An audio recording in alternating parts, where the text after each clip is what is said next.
시편 23편 말씀을 한번 읽어드리고 말씀을 나누겠습니다.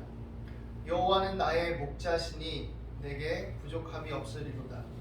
그가 나를 푸른 풀밭에 누이시며 쉴만한 물가로 인도하시는도다. 내 영혼을 소생시키시고 자기 이름을 위하여 의의 길로 인도하시는도다.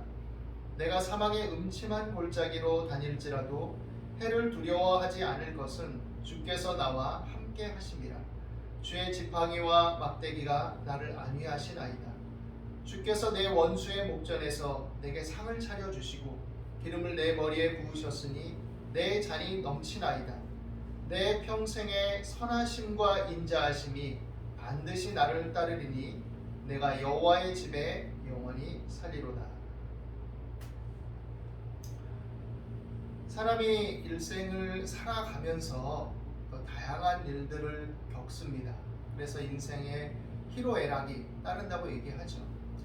고생하고 힘겹게 정말 어떻게 보면 인생이 왜 저렇게 힘겨울까라고 안타깝고 걱정스러워 보이는 사람도 소소한 즐거움이나 일상 속에서 다가오는 순간순간의 어떤 즐거움이 없다면 너무 삭막하고 힘들겠죠.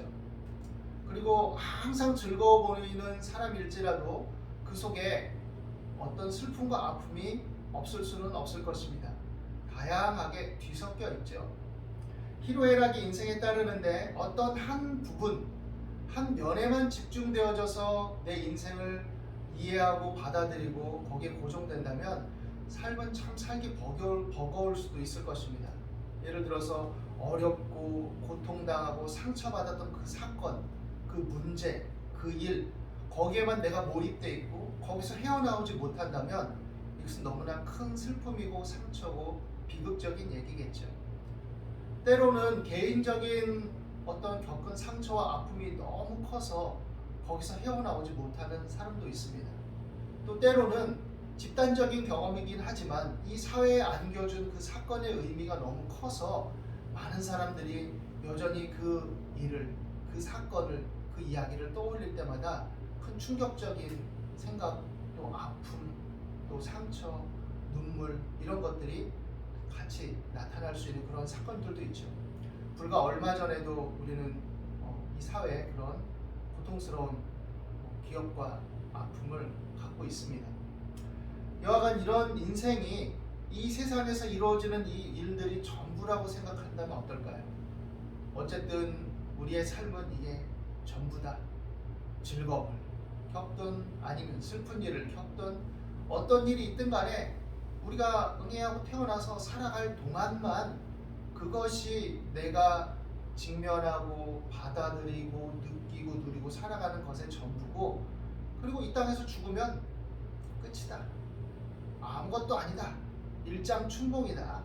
그러니 살아있을 때에 그냥 잘 먹고 마시고 즐겁게 살고 행복을 추구하고 그런 것이지 뭐 별다른 게 있냐, 이렇게 생각할 수 있죠.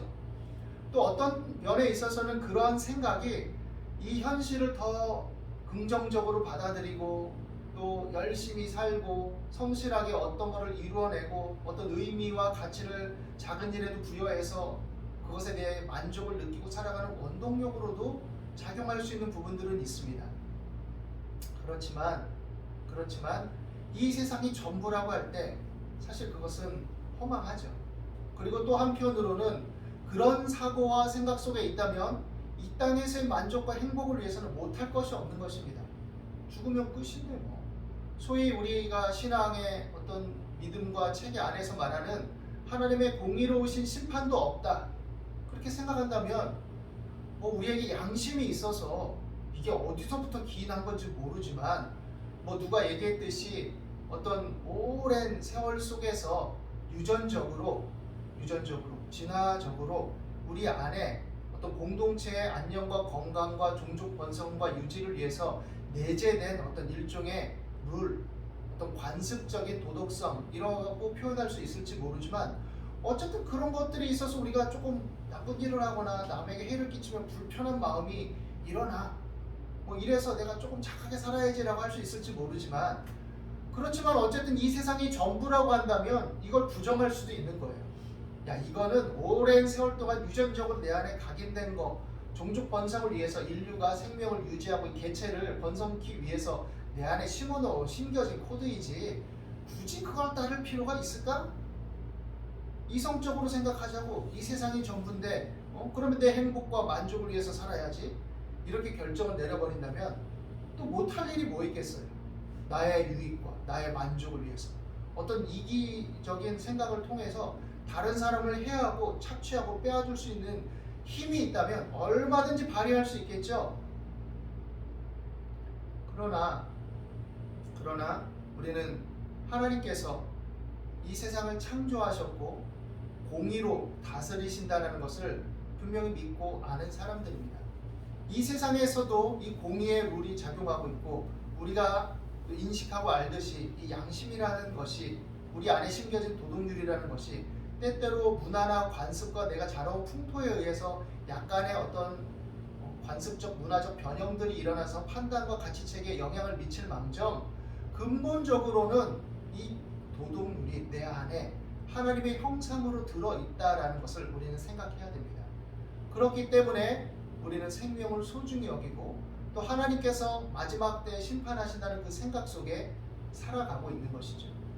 이 땅에서도 하나님은 인간에게 심어주신 하나님의 형상을 통해서 도덕적이고 윤리적인 삶을 추구하기를 원하시고 그 체계 속에서 또한 성령께서 일반적인 은총 가운데 역사하셔서 죄를 자정하는 일을 하시고 또 어떤 죄악이 극성할 때 하나님의 섭리 가운데 역사적인 사건과 일을 통해서 개입하신다고 우리는 그렇게 성경을 통해서 이해하고 믿고 있습니다.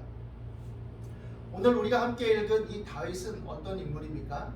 다윗의 시편이라고 오늘 함께 읽은 23편은 우리에게 얘기하고 있는데 이 시편 자체만 보면 개인의 어떤 일대기 속에서 자신의 지난날을 회고하면서 하나님이 얼마나 좋으신 분이었는지 내 인생에 하나님께서 어떻게 나를 이렇게 인도하셨는지에 대한 감사와 회고의 그런 시라고 할 수 있을 것입니다.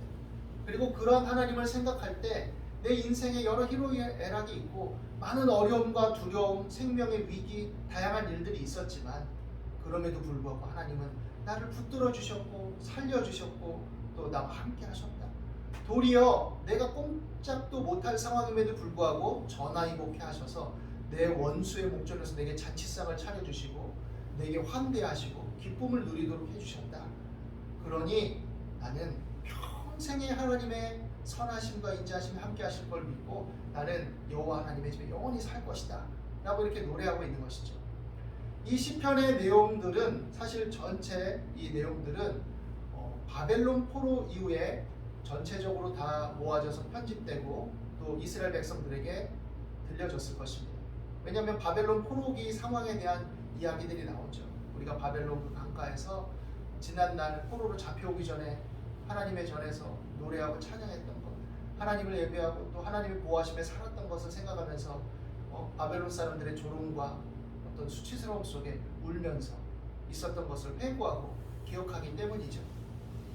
그들이 죄로 말미암아 하나님의 택한 백성들이라고 자부했음에도 불구하고 하나님께서 오래 참으셨지만 결국 공의의 심판을 내리셨다는 것을 그들은 인식합니다.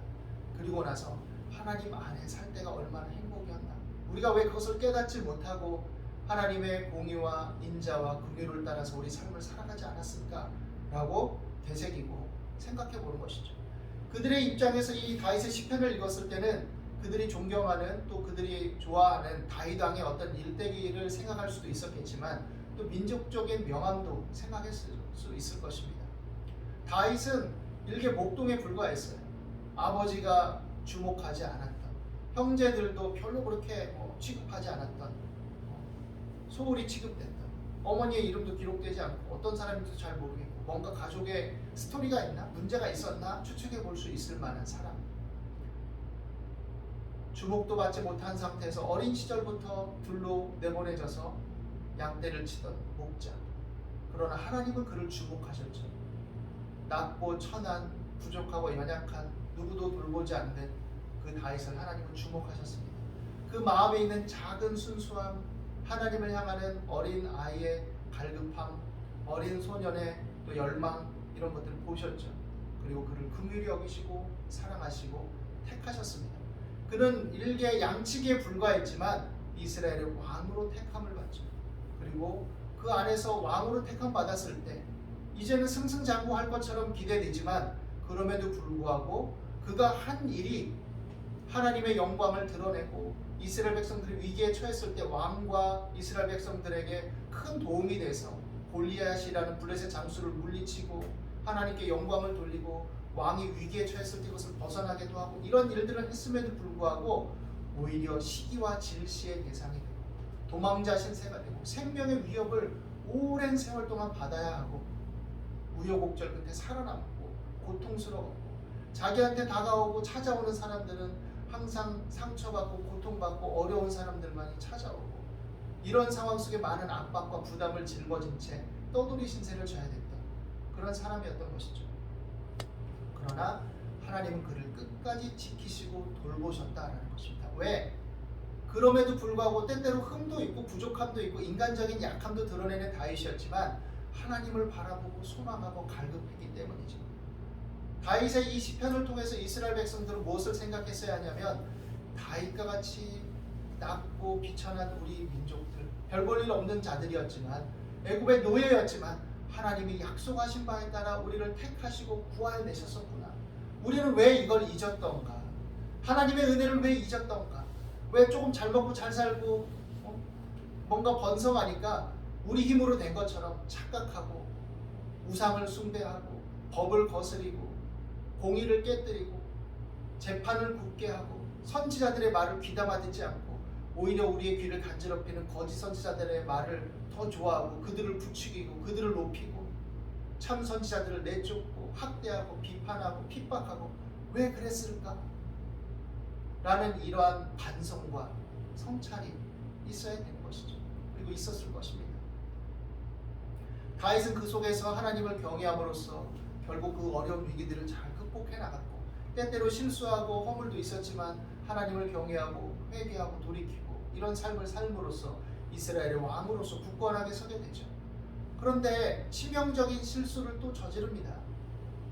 뭔가 왕권이 안정되고 군사력이 강건해지고 하나님이 도와주셔서 승승장구하니 어느 날 이제 일상 속에서 다 전쟁터로 자기 군사들을 내보내고 그냥 한낮에 성을 거닐다가 밧세바라는 자기 충직한 신하 우리아의 아내의 모습을 보고 마음이 동하여서 그래서는 안 되지만 그를 불러들이고 잘못된 일을 범하죠. 그리고 이것을 숨기기 위해서 하나님께서 우리아의 태도, 충직한 태도를 통해서 그의 죄와 잘못을 들춰내고 있는데 그것을 회개의 기회로 삼기보다는 오히려 그것이 드러날까 두려워서 완전 범죄를 위해 충직한 신하 우리아를 전쟁의 깊숙한 곳에 유도해서 죽여버리고 말죠. 이 일로 인해 다윗은 극심한 징계를 받습니다. 다윗의 자녀들의 허물도 하나님이 덮어주시기보다는 그냥 그대로 내버려 두셔서 그 죄 가운데 악으로 치닫게 만들어 주시죠. 하나님께서 긍휼히 여기시고 불쌍히 여기셔서 그들을 붙들고 깨닫게 하시고 완화시키기보다는 그냥 그들의 죄 가운데 살도록 내버려 두신 결과가 악으로 치닫는 일들을 만들어내게 되는 것이죠. 다윗은 이것을 인해서 극심한 고통을 겪습니다. 그런데 다윗에게 그래도 훌륭했던 점은 자신의 죄를 회개하고 인정하는 사람이었다는 거예요. 끝까지 그것을 합리화하고 하나님을 저항한 게 아니라 하나님이 매를 칠 때 그것을 달게 받았습니다. 저는 그래도 마땅한 자입니다. 그러나 다만 긍휼을 자비를 베풀어 주십시오 했던 것이죠. 이스라엘 백성들은 이 다윗을 통해서 우리가 이런 고통과 어려움을 겪지만 하나님께로 돌아가고 하나님의 자비와 긍휼을 구할 때 하나님 우리를 치셨으나 싸매시고 새롭게 하실 것이다 라는 소망을 가졌어야 하는 것이죠. 다윗은 여러 어려움과 고통 속에 있었지만 하나님을 바라볼 때 하나님이 건지신다는 것을 삶 속에 체험한 사람입니다. 그리고 그의 어떤 정점과 어떤 시점에 이 시편을 씀으로써 그러한 하나님을 고백하고 찬양하죠. 그리고 하나님의 선하심과 인자하심이 내 평생에 반드시 나를 따를 것이다. 그래서 내가 여호와의 집에 영원히 살 것이다 라고 고백합니다. 이 시편이 오늘날 우리에게 주는 의미는 무엇입니까? 많은 사람들이 이 시편을 통해서 힘을 얻고 위로를 얻죠. 저 또한 그렇습니다. 하나님은 나의 목자시다. 예수 그리스도를 믿는 믿음 안에서 나의 목자가 되시고 내 삶을 인도하신다. 내 원수 같은 놈들 앞에서 나를 위로하시고 오히려 나를 높여주실 것이다. 지금은 어렵지만 하나님은 인자와 자비와 긍휼을 베풀어 주셔서 내가 이 어려움을, 이 문제를 회복하게 해주실 것이다. 다양하게 대입을 하죠. 그런데 이 내용의 의미 속에 함축되어져 있는 다윗의 삶의 여러 우여곡절들을 살펴본다면 때때로 내가 잘못하고 때때로 내가 하나님 편에 선다 하면서도 죄를 저지를 수 있었고 때때로 내가 허물이 있을 수 있고 때때로 내가 그로 인해서 하나님의 징계도 받을 수 있었다라는 것을 생각해야 됩니다. 때때로 내가 하나님을 향한다 하지만 내가 어리석고 미련하게 하나님이 뜻하지 않는, 하나님이 기뻐하시지 않는 생각과 마음속에 휩쓸리고 요동칠 때도 있었다라는 것을 돌아보아야 됩니다. 그리고 그것을 인해서 내가 참 마음과 진실한 믿음으로 하나님 앞에 회개하고 돌이키며 내가 어떤 어려움과 문제가 있더라도 하나님을 경외하며 하나님의 구원하심과 인자하심과 자비하심과 그 은혜를 능멸하지 않도록, 모욕하지 않도록, 조롱하지 않도록 진실한 믿음으로 하나님의 말씀을 따라 살아가야 될 것임을 다시금 생각하고 다짐해야 된다는 것이죠. 그리고 그럴 때 하나님은 그 선하심과 인자하심으로 우리를 붙들어 주시고 함께 하신다는 것을 알 수 있는 것입니다. 하나님의 선하심과 인자하심이 작동하는 방식은 때때로 우리가 깨닫지 못할 때에도 작동합니다. 이 선하심과 인자하심은 하나님의 놀라운 손길, 자비와 긍휼과 사랑, 그 인애를 나타낼 때 쓰는 단어입니다. 하나님은 그 속에서 때때로 우리 삶 속에 우리가 알지 못하는 사건, 때때로는 이것이 나에게 무슨 의미가 있을까 싶은 사건과 일들을 통해서도 오히려 내 삶을 유익되게 하시고 어려움을 극복하게 하시고 때때로 위기가 변화의 기회가 되게 하시고 그것이 우연한 계기가 되어서 오히려 하나님의 은혜 안에 거하는 일로 만드시는 것이죠. 그렇다면 그 사건이 나에게 유익이 되려면 어떠해야 됩니까?